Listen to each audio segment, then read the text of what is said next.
Collective responsibility का concept किस article में मेंशन किया गया है? आर्टिकल 75 क्लॉज 3 में मेंशन किया गया है, और यही चीज क्लियरली मेंशन की गई।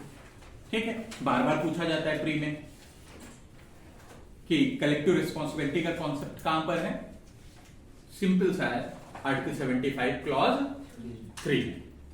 अब यहां पर देखिए, यहां पर collective responsibility regarding the cabinet बात की गई है, और individual responsibility regarding the minister बात की गई है। ठीक है, कलेक्टिव रिस्पॉन्सिबिलिटी किसके रेफरेंस में बात की गई है? Regarding the cabinet. और इंडिविजुअल रिस्पॉन्सिबिलिटी की बात जब की गई है तो रिगार्डिंग द मिनिस्टर की गई है। ठीक है, समझ पा रहे हैं ना? तो मिनिस्टर किसका होगा? डिपार्टमेंट का होगा। और कैबिनेट किसकी होगी? Cabinet basically to aid and advice for the president होगी, headed by the prime minister होगी। ठीक है, बेसिकली अगर हम बात करें तो इस काउंसिल ऑफ मिनिस्टर या कैबिनेट की अकाउंटेबिलिटी किसके प्रति होती है? किसके प्रति अकाउंटेबिलिटी होती है? हाउस ऑफ पीपल के प्रति। और जिसके प्रति अकाउंटेबल हैं, जिसके प्रति जवाबदेह हैं, अगर उसका कॉन्फिडेंस आप पर बना हुआ है तब तो आप अपनी पोस्ट को होल्ड करते रहेंगे, अदरवाइज आप उस पोस्ट को खो देंगे। और इसीलिए कहा जाता है कि जब काउंसिल ऑफ मिनिस्टर्स आपके हाउस ऑफ पीपल का कॉन्फिडेंस खो देते हैं, लूज कर देते हैं, देन इन दिस सिचुएशन जो प्रेसिडेंट है उन्हें उसकी पोस्ट से रिमूव कर सकता है। ठीक है, तो removal of council of ministers की अगर बात की जाए, काउंसिल ऑफ मिनिस्टर्स की बात कर रहा हूं, मिनिस्टर की बात नहीं कर रहा हूं। ठीक है, तो जब removal of council of ministers की बात की जाए तो वो कब होगा? उसी सिचुएशन में होगा जब ये काउंसिल ऑफ मिनिस्टर्स अपना कॉन्फिडेंस हाउस ऑफ पीपल में खो देते। अगर मान लीजिए आप किसी के प्रति अकाउंटेबल हैं, अगर आप उसके सामने अपना कॉन्फिडेंस खो दे, मान लीजिए उसकी नजर में आपके प्रति उसका कॉन्फिडेंस, आपका कॉन्फिडेंस उसके नजर में लूज हो जाए कि नहीं, ये इस बंदे पे भरोसा करने वाला नहीं है, तो जाहिर सी बात है आपको जो काम दे रहा था वो साइड कर देगा। तो हाउस ऑफ पीपल में जिस दिन कॉन्फिडेंस लूज हो जाता है, खो जाता है काउंसिल ऑफ मिनिस्टर्स का, उस दिन राइट है प्रेसिडेंट को कि वो आपको रिमूव कर देगा आपकी पोस्ट से। ठीक है, और ये चीज मैं प्रूव भी करूंगा। देखिए, clause 3 of article 75 provide that the council of ministers shall be collectively responsible to the house of people. 75 clause 3 क्या कहता है? आर्टिकल 75 क्लॉज 3 कहता है कि जो काउंसिल ऑफ मिनिस्टर्स होंगे वो किसके प्रति कलेक्टिवली रिस्पॉन्सिबल होंगे? हाउस ऑफ पीपल के प्रति। Thus, the council of minister can remain in the office so long as it enjoys the confidence of the house of people.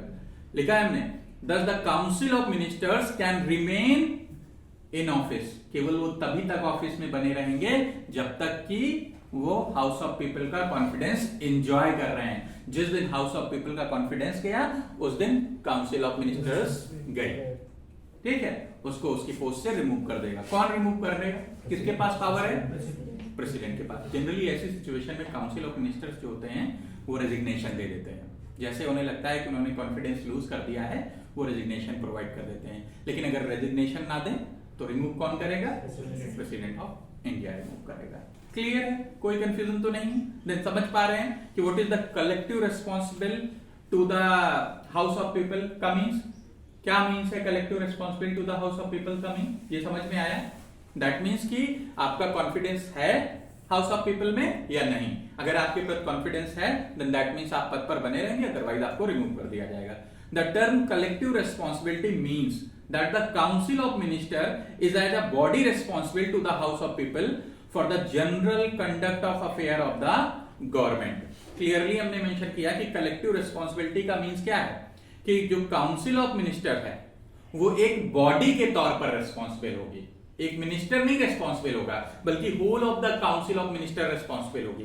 As an body responsible होगी, as an association responsible होगी। किसके प्रति? House of people के प्रति। किस reference में? Government के जो जनरल अफेयर्स हैं उसके रेफरेंस में। बहुत सिंपल सी बात है, गवर्नमेंट जो भी फंक्शन परफॉर्म कर रही है, जो भी लॉज ला रही है, जो भी चीजें कर रही है, जो भी एक्शन ले रही है, जो भी एग्जीक्यूटिव एक्शंस लिए जा रहे हैं, उन सब के प्रति चर्चा होगी कहां पर? हाउस ऑफ पीपल में। और उसका जवाब कौन देगा? काउंसिल ऑफ मिनिस्टर्स देंगे, काउंसिल ऑफ मिनिस्टर्स देंगे। और इसी को कहते हैं accountability of council of minister to the house of people. ठीक है, समझ पा रहे हैं या नहीं समझ पा रहे हैं? क्लियर है एकदम? देन आगे देखिए, the council of minister work as a team and all decisions taken by the council of ministers are the joint decisions of all its member. अगर बात करें तो काउंसिल ऑफ मिनिस्टर्स जो है वो किस तरह से वर्क करेंगे?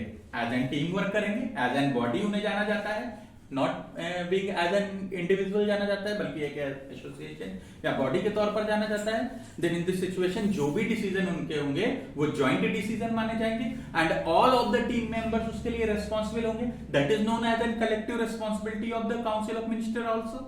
Then it is the duty of every minister to support them in parliament and also outside of the parliament। बहुत सिंपल सी बात है, कलेक्टिव रिस्पॉन्सिबिलिटी का मतलब ये भी है कि आप काउंसिल ऑफ मिनिस्टर्स को इन पार्लियामेंट भी सपोर्ट करें and outside of the parliament भी सपोर्ट करें। तो काउंसिल ऑफ मिनिस्टर्स में जो भी इंक्लूडेड है सबको क्या करना चाहिए भाई? पार्लियामेंट में भी काउंसिल ऑफ मिनिस्टर्स के डिसीजन को सपोर्ट करना चाहिए और आउटसाइड भी। और अगर आपको लगता है कि नहीं, आप उसके डिसीजन से सहमत नहीं है, तो आपके पास एक ऑप्शन है, आप रेजिग्नेशन दे दीजिए, आप रेजिग्नेशन दे दीजिए, लेकिन आप उसके विरोध में नहीं जाइए। ठीक है, that is called collective responsibility which is given under article 75 clause 3। Then आगे देखिए, if any minister is not agree the decision taken by the council of minister, he has only one alternative to resign। the failure of council of minister is deemed to be the failure of every minister। failure कब कहेंगे भाई? जाहिर सी बात है, जब confidence lose हो जाएगा, जब बहुमत नहीं रह जाएगा हाउस ऑफ पीपल में, then that means के काउंसिल ऑफ मिनिस्टर्स फेल हो गए हैं। बहुमत है तो जाहिर सी बात है आप जो कहेंगे उसके फेवर में ही डिसीजन आएगा, लेकिन बहुमत नहीं रह गया तो दैट मीन्स कि आप फेल हो गए। ठीक है, तो जब काउंसिल ऑफ मिनिस्टर्स कुछ लेकर के आए, कोई मुद्दा लेकर के आए और हाउस ऑफ पीपल में उनके फेवर में इतने वोट ना पड़े कि बहुमत से वो पास हो पाए, देन दैट मीन्स कि उन्होंने कॉन्फिडेंस लूज कर दिया है। जाहिर सी बात है भाई, आपकी पार्टी के मेंबर किसको वोट करेंगे? आपके मत को वोट करेंगे ना। और अगर आपको इतने वोट नहीं पड़े, भाई आप बहुमत में हैं तभी तो सरकार में हैं, और अगर आपके फेवर में इतने वोट नहीं पड़े जिससे कि आपका जो भी बिल था वो पास हो पाए, देन दैट मीन्स कि काउंसिल ऑफ मिनिस्टर्स ने जो अपना कॉन्फिडेंस है हाउस ऑफ पीपल में वो लूज कर दिया है। ठीक है, और अगर लूज कर दिया तो दैट मीन्स कि अब आप उस पद पर बने रहने के लायक नहीं है, फेल्योर क्रिएट हुआ है।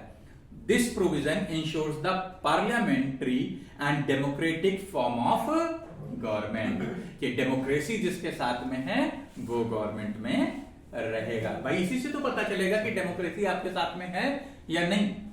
अगर आपके पार्टी के लोग ही आपका विरोध करने लगे, आपके डिसीजंस का विरोध करने लगे, दैट मीन्स कि डेमोक्रेसी का मूड कुछ अब और है।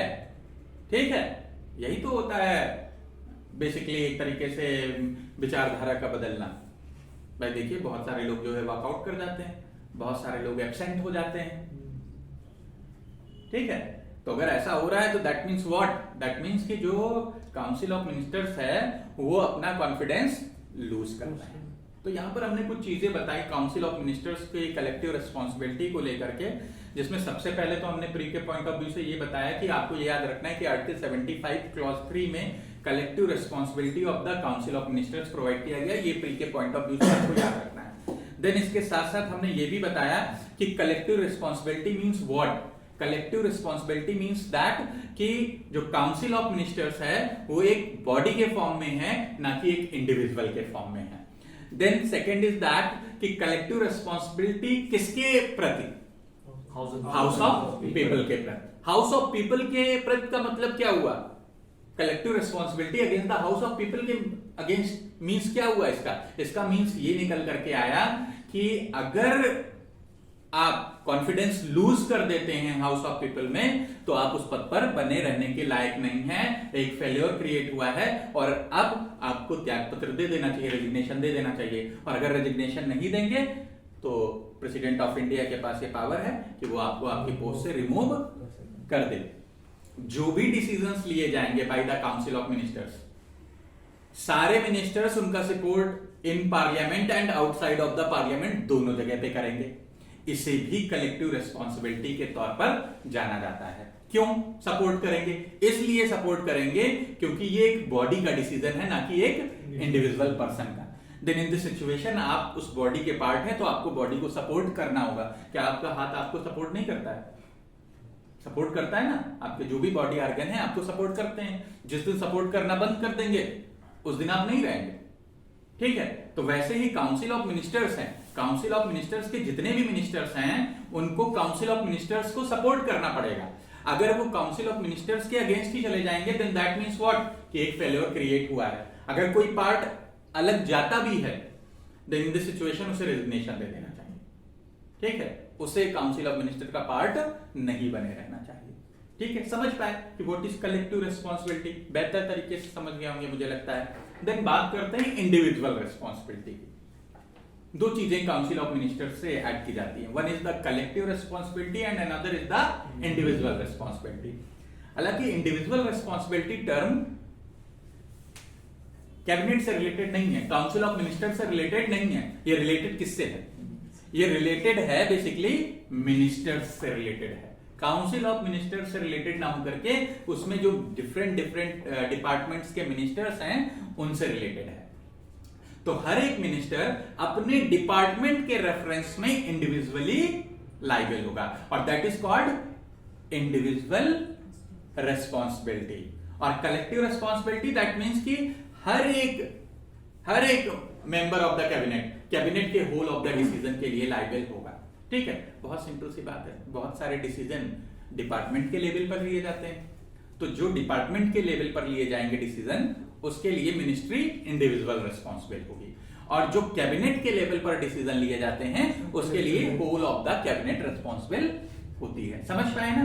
तो what is collective responsibility and what is individual responsibility. यहां पर हमने मेंशन किया है, it is noticeable point that the concept of individual responsibility is also accepted. According to this concept, a minister is individually responsible for the acts of his department and cannot shift his responsibility for the acts of his department to the other ministers. तो यहां पर अगर हम बात करें तो केवल और केवल अपने डिपार्टमेंट के रेफरेंस में जब रेस्पॉन्सिबल है तो उसे हम कहते हैं इंडिविजुअल रेस्पॉन्सिबिलिटी। तो इंडिविजुअल रेस्पॉन्सिबिलिटी का कॉन्सेप्ट रिलेटेड है मिनिस्ट्री से और कलेक्टिव रेस्पॉन्सिबिलिटी का कॉन्सेप्ट रिलेटेड है काउंसिल ऑफ मिनिस्टर्स से। क्लियर है? कोई कंफ्यूजन तो नहीं? देन इनके सैलरीज एंड अलाउंसेस की बात कर लें। According to clause 6 of the article 75, the salaries and allowances of the ministers shall be as parliament from time to time by law determined and until parliament so determined shall be as specified in the second schedule। बहुत simple सी बात है, जितने भी ministers हैं उनको क्या salary मिलेगी तो भाई पार्लियामेंट डिसाइड करेगी। पार्लियामेंट डिसाइड करेगी क्या सैलरी मिलेगी, और अगर पार्लियामेंट ने बाय लॉ डिसाइड नहीं किया है तो कौन डिसाइड करेगा? सिंपल सी बात है, जाकर सेकेंड शेड्यूल देखिए और वहां पर सबके सैलरी एंड अलाउंसेस के बारे में मेंशन किया गया है, उसके अकॉर्डिंग हम सैलरी एंड अलाउंसेस देंगे। ठीक है, क्लियर है? तो जब तक पार्लियामेंट बाय लॉ डिसाइड नहीं करती तब तक सेकेंड शेड्यूल प्रिवेल करेगा।